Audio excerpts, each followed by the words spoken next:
ರಾಯರೇ, ಚೈತ್ರ ಪುಟ, ಯಾವುದೇ ಕಾರಣಕ್ಕೂ ಈ ಹಾರನ ನಿನ್ನ ಕುತ್ತಿಗೆಯಿಂದ ತೆಗಿಬಾರ್ದು.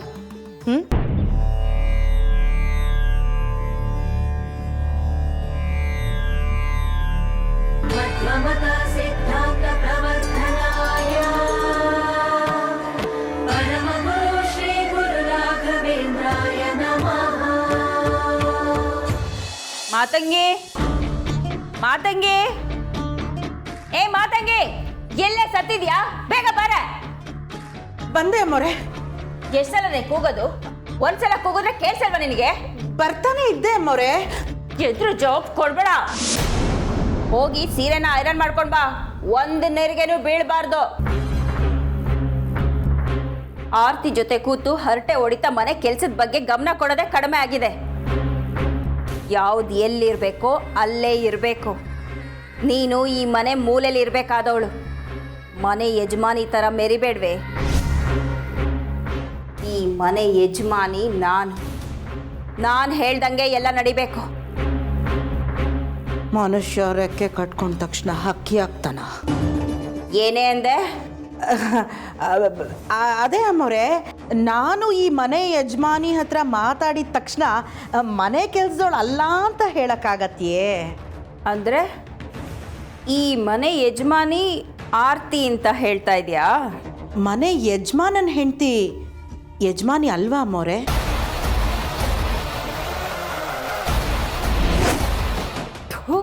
ದರಿದ್ರದವಳು.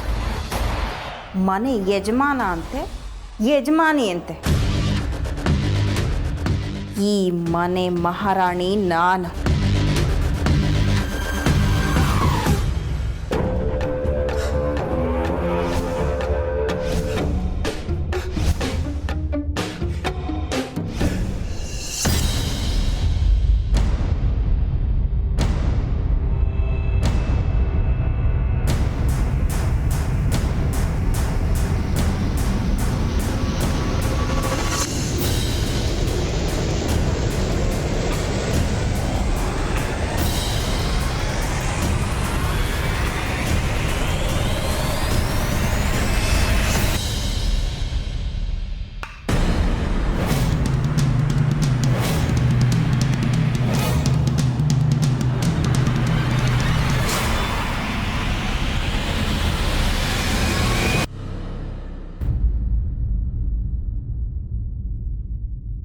ಅಮ್ಮ, ಅಣ್ಣ, ಅತ್ಗೆ, ಅಕ್ಕ, ಬಾವ, ಎಲ್ರು ಹಾಲಿಗೆ ಬನ್ನಿ.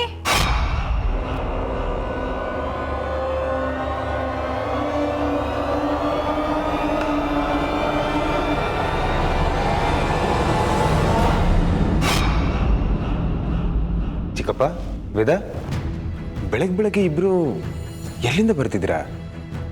ನಾನು ವೇದ ಆಶ್ರಮಕ್ಕೆ ಹೋಗಿದ್ವಿ.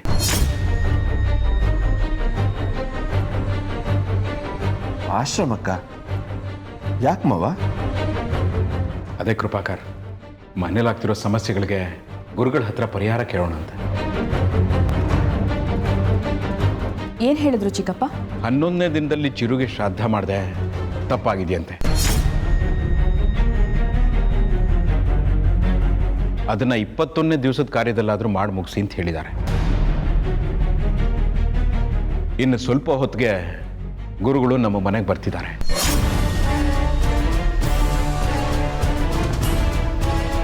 ಮನೇಲಾಗ್ತಿರೋ ಅನಾಹುತಗಳಿಗೆಲ್ಲ ನಾಂದಿ ಹಾಡೋಕೆ. ನಾಳೆ ಚಿರುಗೆ ಶ್ರಾದ್ದ.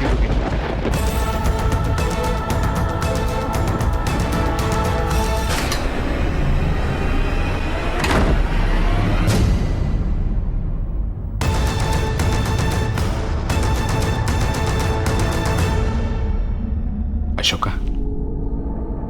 ಚಿರು ಆತ್ಮಕ್ಕೆ ಮುಕ್ತಿ ಸಿಗ್ಬೇಕಪ್ಪ. ನೀನು ಆರ್ತಿನ ಮುಂದೆ ನಿಂತು ಈ ಕಾರ್ಯನ ಚೆನ್ನಾಗಿ ನಡೆಸ್ಕೊಡ್ಬೇಕು. ನೋಡಪ್ಪ ಅಶೋಕ, ಇನ್ನೊಂದೆರಡು ದಿವಸ ಆಫೀಸು ಅದು ಇದು ಅಂತ ನೀನು ಎಲ್ಲೂ ಓಡಾಡಬೇಡ. ಜಯಸಿಂಹ, ಕೃಪಾಕರ್, ಆಫೀಸ್ ಕೆಲಸ ಎಲ್ಲ ನೀವೇ ಮ್ಯಾನೇಜ್ ಮಾಡಿ. ಇಷ್ಟು ಹೇಳಿದ್ರಲ್ಲ ಮಾವ, ನೋಡ್ತಾ ಇರಿ ನಾನು ಆಫೀಸ್ನ ಹೇಗೆ ನೋಡ್ಕೋತೀನಿ ಅಂತ.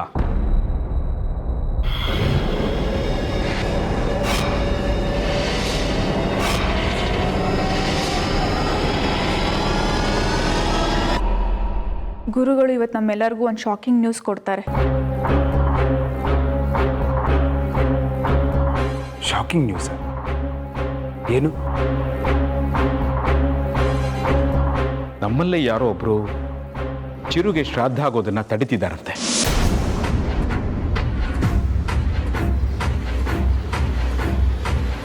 ಅವನಿಗೆ ಮುಕ್ತಿ ಕೊಡಿಸೋ ಪ್ರಯತ್ನಕ್ಕೆ ಅಡ್ಗಾಲ್ ಹಾಕ್ತಿದ್ದಾರಂತೆ. ಚಿಕ್ಕಪ್ಪ, ಅಂಥ ಪಾಪದ ಕೆಲಸ ಯಾರು ಮಾಡ್ತಾರೆ? ಯಾರು ಅಂತ ನಮಗೆ ಗೊತ್ತಿಲ್ಲಮ್ಮ. ಗುರುಗಳು ಬಂದಮೇಲೆ ಗೊತ್ತಾಗುತ್ತೆ.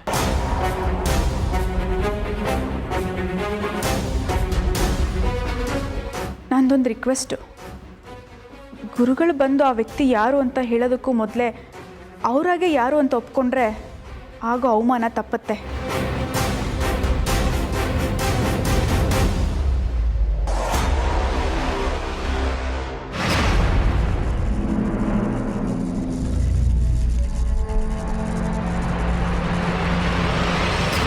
ಯಾರು?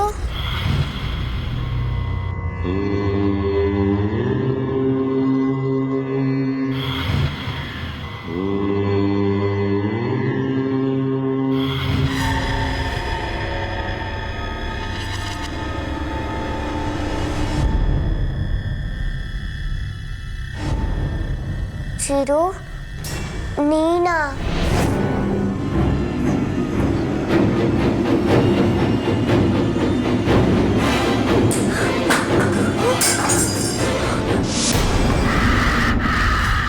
ಹಾಗೇನು ಇರಲ್ಲ ಮಾವ.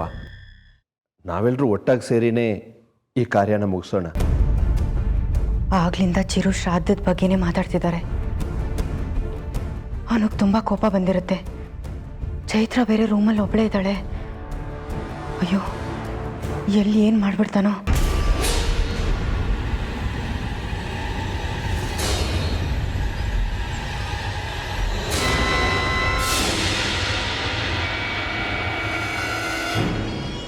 ಚಿರು, ಇನ್ನೂ ಕೋಪ ಹೋಗಿಲ್ವಾ?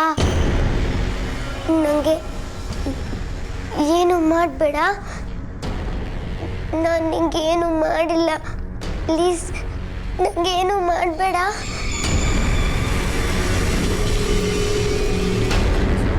ಚಿರು,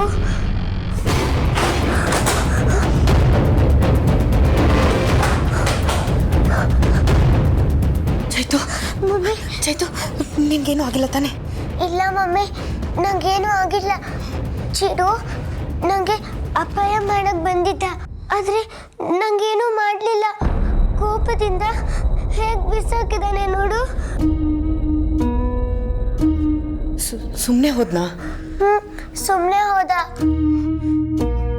ಕೊನೆಗೂ ಅವನಿಗೆ ನಿನ್ನ ಮೇಲೆ ಪ್ರೀತಿ ಬಂದಿರಬೇಕು.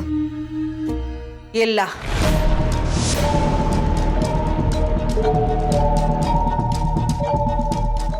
ಆತ್ಮ ಪ್ರೀತಿಗೆ ಕರಗಿ ಇಲ್ಲಿಂದ ಹೋಗಿಲ್ಲ ಅಮ್ಮೋರೆ.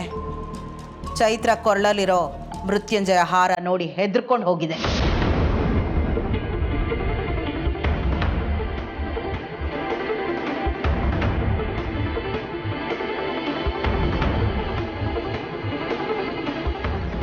ಮೃತ್ಯುಂಜಯ ಹಾರನ? ಹೌದು, ಹಾರ ಇರೋದ್ರಿಂದ ಆ ಆತ್ಮ ಚೈತ್ರಂಗೆ ಏನೂ ಮಾಡಲ್ಲ. ಮಮ್ಮಿ, ಮಮ್ಮಿ,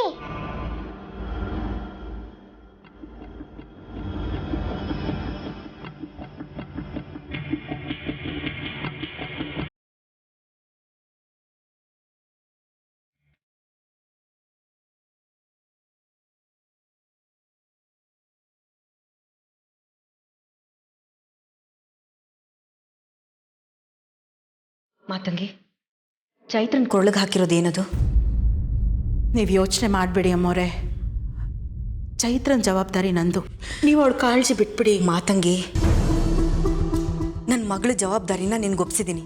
ಅದ್ರ ಅರ್ಥ ನನ್ನ ಮಗಳ ಮೇಲೆ ನನಗೆ ಪ್ರೀತಿ ಇಲ್ಲ ಅಂತಲ್ಲ, ಕಾಳಜಿ ಇಲ್ಲ ಅಂತಲ್ಲ.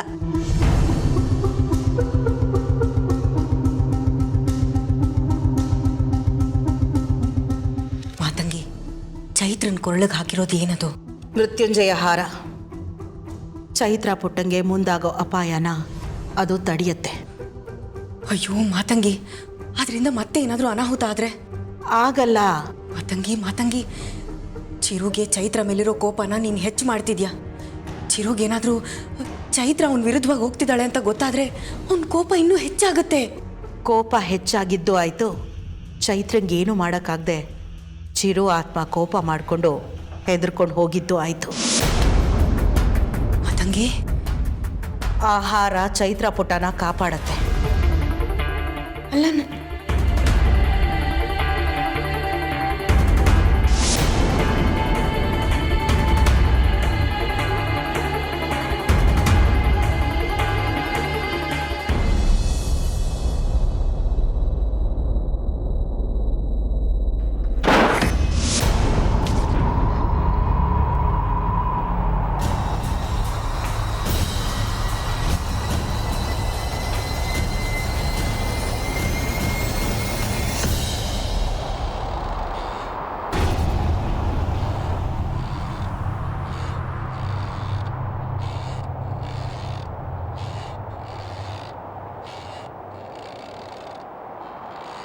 ಚಿರು,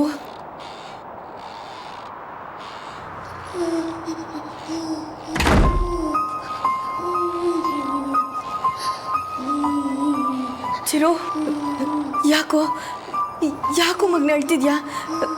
ಎಲ್ಲಿದ್ಯಾ ಚಿರು?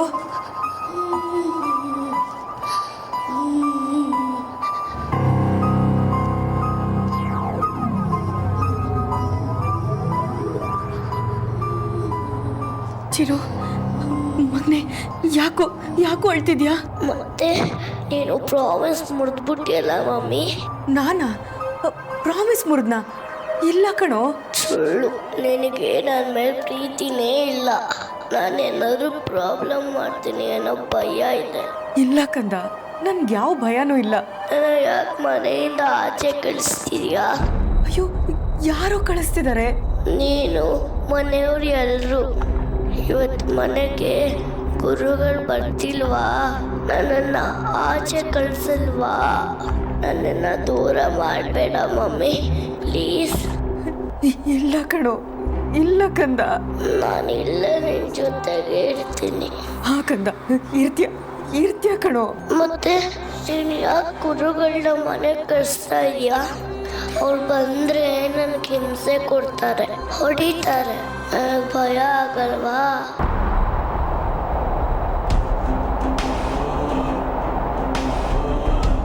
ಚಿರು, ಎಲ್ಲೂ ಹೋಗ್ಬೇಡ ಚಿರು, ಎಲ್ಲೂ ಹೋಗ್ಬೇಡ. ನಾನು ಎಲ್ಲರ ವಿರುದ್ಧವಾಗಿ ಮಾತಾಡೋಕ್ಕಾಗ್ತಿಲ್ಲ ಕಣೋ, ಅದಕ್ಕೆ ಸುಮ್ಮನೆ ಇದ್ದೀನಿ. ನೋಡು, ಗುರುಗಳು ಬಂದು ಹೋಗ್ಬಿಡ್ಲಿ, ಆಮೇಲೆ ಈ ಕಾರ್ಯ ಆಗೋದಕ್ಕೆ ನಾನು ಯಾವುದೇ ಕಾರಣಕ್ಕೂ ಬಿಡಲ್ಲ. ನಾನು ನಿನ್ನನ್ನು ಉಳಿಸ್ಕೋತೀನಿ ಕಣೋ, ಉಳಿಸ್ಕೋತೀನಿ Chiru. Please mummy, save me. ನನಗೆ ನಿನ್ನ ಬಿಟ್ಟು ಹೋಗೋಕೆ ಇಷ್ಟ ಇಲ್ಲ. Save me mummy. ಪ್ರಾಮಿಸ್ ಕಂದ, ನನಗೂ ನೀನು ಬೇಕು. ಈ ಸಲ ನಾನು ನಿನ್ನನ್ನು ಕಳ್ಕೊಳ್ಳಲ್ಲ ಕಣೋ. ನನಗೆ ಇನ್ನೊಂದು ಪ್ರಾಮಿಸ್ ಮಾಡ್ತೀಯಾ? ಅದೇನು ಹೇಳಪ್ಪ? ಆ ಗೊಂಬೆ ಹತ್ರ ಬಾ, ತಲೆ ಮೇಲೆ ಕೈ ಇಡು.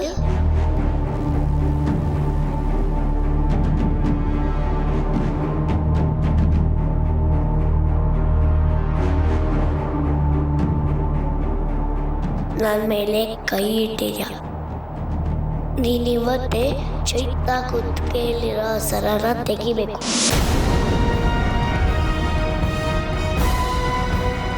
ಚಿರು, ಕೊಳ್ಳಲ್ಲಿರೋ ಹಾರನ ಅದ್ಯಾಕೆ ತೆಗಿಬೇಕು? ಅದರಿಂದ ನಿನಗೇನು ತೊಂದರೆ? ಚಿರು, ನಾನು ಚೈತ್ರನ ವಿಷಯಕ್ಕೆ ಹೋಗ್ತಿಲ್ವಲ್ಲೋ, ಅವಳನ್ನ ದೂರನೇ ಇಟ್ಟಿದ್ದೀನಿ. ಅವಳ ಪಾಡಿಗೆ ಬಿಟ್ಬಿಡೋಣ ಕಣೋ, ಅವಳು ಹೇಗಾದರೂ ಇರಲಿ. ನಾನು ಚೈತ್ರನ ಜೊತೆ ಮಾತಾಡ್ತಿಲ್ಲ ಅಂತ ನಿನಗೆ ಗೊತ್ತು ತಾನೆ. ನಾನು ಅವಳಿಗೆ ಸ್ನಾನ ಮಾಡಿಸ್ತಿಲ್ಲ, ಸ್ಕೂಲಿಗೆ ರೆಡಿ ಮಾಡ್ತಿಲ್ಲ, ಅವಳ ಕತೆನೂ ಹೇಳ್ತಿಲ್ಲ. ಮತ್ತ್ಯಾಕಪ್ಪ ಇದೆಲ್ಲ? ಮಮ್ಮಿ, ಹಾರ ನೋಡಿದ್ಮೇಲೆ ನನ್ನ ಕಣ್ಣೇ ಕಾಣ್ತಿಲ್ಲ. ಮಮ್ಮಿ, ಕಣ್ಣು ಕಾಣಿಸಲ್ಲ, ಮಂಜಾಗಿದೆ. ನಿಜನಾ? ಮಮ್ಮಿ, ಅದಿಲ್ಲಿದ್ರೆ ನನಗೆ ಹಿಂಸೆ ಆಗುತ್ತೆ. ಅದು ನನ್ನನ್ನು ಸುಡಕ್ಕೆ ಬರುತ್ತೆ. ನನ್ನನ್ನು ಈ ಮನೆಯಿಂದ ಹೋಗು ಅಂತ ಹೇಳುತ್ತೆ ಮಮ್ಮಿ. ಚಿರು, ನೀನು ಅದನ್ನು ನೋಡಲೇಬೇಡ, ಚೈತ್ರ ಹತ್ರ ಹೋಗಲೇಬೇಡಪ್ಪ. ನಾನು ಎಲ್ಲೇ ಇದ್ರೂ ಅದು ನನ್ನ ಬಿಡಲ್ಲ ಮಮ್ಮಿ, ಭಯ ಪಡಿಸತ್ತೆ. ಪ್ಲೀಸ್ ಮಮ್ಮಿ, ನನ್ನ ಮೇಲೆ ಪ್ರೀತಿ ಇದ್ರೆ ಅದನ್ನು ತೆಗೆದು ಬಿಡು. ಅಯ್ಯೋ ದೇವ್ರೆ, ಇದು ಯಾಕಪ್ಪ ನನ್ನನ್ನು ಇಂಥ ಪರಿಸ್ಥಿತಿಗೆ ಸಿಕ್ಕಾಕ್ಸ್ತಿದ್ಯಾ? ಮಾತಂಗಿ ಚೈತ್ರನ್ ಪ್ರೊಟೆಕ್ಷನ್ಗೆ ಅಂತ ಹಾಕಿರೋ ಹಾರ ಕೆಲಸ ಮಾಡ್ತಿದ್ದೆ. ಈಗ ಇವನು ಅದನ್ನು ತೆಗೆದುಬಿಡು ಅಂತ ಹೇಳ್ತಿದ್ದಾನೆ. ಏನು ಮಾಡಲಿ, ಹೇಗೆ ತೆಗಿಲಿ? ಮಮ್ಮಿ ಏನ್ ಯೋಚಿಸ್ತಾ ಇದೆಯಾ? ಪ್ಲೀಸ್ ಮಮ್ಮಿ, ನನಗೆ ಕಣ್ಕ ಅನ್ಸಲ್ಲ, ಮೈ ಮುರಿಯುತ್ತೆ, ಭಯ ಭಯ ಆಗುತ್ತೆ ಮಮ್ಮಿ. ಪ್ಲೀಸ್ ಅಂತ ತೆಗೆದ್ಬಿಡು ಪ್ಲೀಸ್. ಹಾಕಂದ ತೆಗಿತೀನಿ. Love you mummy, I love you. ಆದರೆ ನಂದೊಂದು ಕಂಡೀಷನ್. ಏನೇನು ಕಂಡೀಷನ್ನು? ನೀನು ಚೈತ್ರ ಹತ್ರ ಹೋಗಬಾರ್ದು, ಚೈತ್ರನ್ಗೆ ಯಾವ ತೊಂದರೆನೂ ಮಾಡಲ್ಲ ಅಂತ ನನಗೆ ಮಾತು ಕೊಡು. ಪ್ರಾಮಿಸ್, ನಾನು ಚೈತ್ರನ್ಗೆ ಹರ್ಟ್ ಮಾಡಲ್ಲ.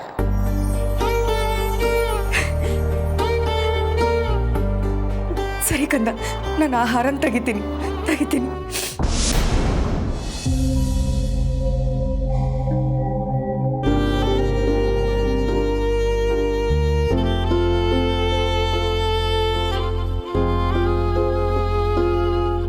ಚೈತು, ಮಮ್ಮಿ,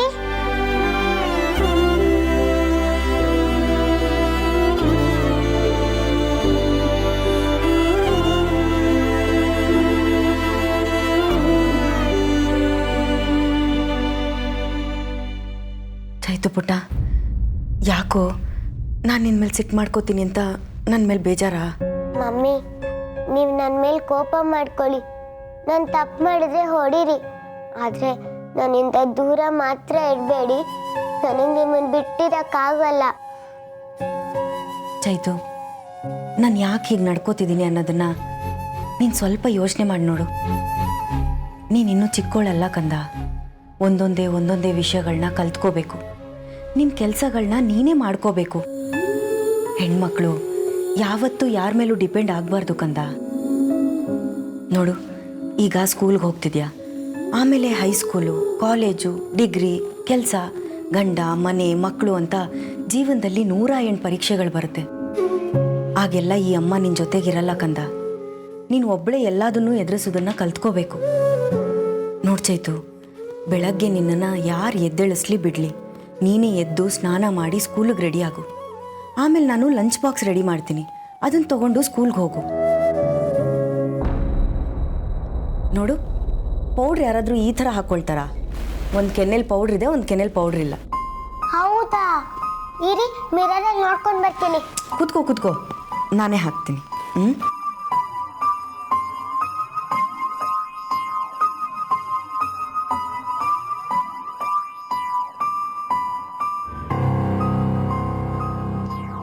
ಕಣ್ಮುಚ್ಕೋಕಂದ, ಪೌಡ್ರು ಕಣ್ಣಲ್ಲಿ ಬೀಳುತ್ತೆ. ನೀನಿವತ್ತೇ ಚೈತ್ರ ಕುತ್ತಿಗೆಯಲ್ಲಿರೋ ಸರನ ತೆಗಿಬೇಕು.